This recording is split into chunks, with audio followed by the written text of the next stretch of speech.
Game changer release ఎప్పుడు అనే విషయంపై కొన్ని వందల సార్లు డిస్కస్ చేసుంటాం. కానీ ఇప్పుడు గేమ్ చేంజర్ పై వస్తున్న రూమర్స్ మాత్రం మెగా ఫ్యాన్స్ కు నిద్రను దూరం చేస్తున్నాయి. ఎన్ని స్కెడ్యూల్స్ ప్లాన్ చేసినా ఇంకా షూటింగ్ మిగిలే ఉంటుంది. అయితే అందుకు శంకర్ దగ్గర సెపరేట్ ప్లాన్ ఉందట.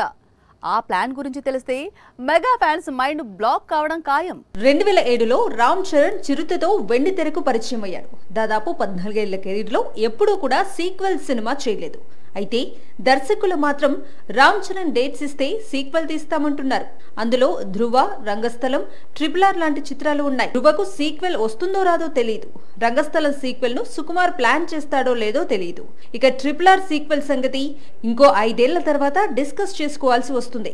ఎందుకంటే అప్పటి వరకు రాజమౌళి సూపర్ స్టార్ తో మూవీతోనే బిజీగా ఉంటాడు కాబట్టి. గేమ్ చేంజర్ పై రూమర్స్ అనుకుంటూ ఇప్పుడు రామ్ చరణ్ సీక్వెల్ సినిమాల గురించి స్టోరీ ఎందుకు అంటే త్వరలో శంకర్ అదే బాంబు పేల్చబోతున్నాడు.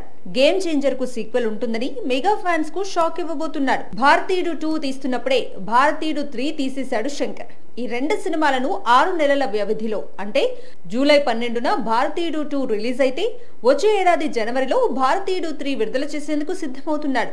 ఇప్పుడు గేమ్ చేంజర్ కు కూడా ఇలాంటి ప్లాన్ ను రిపీట్ చేయబోతున్నాడట శంకర్. సీక్వెల్ సంగతి తర్వాత ముందు మొదటి భాగాన్ని రిలీజ్ చేయమంటున్నారు మెగా ఫ్యాన్.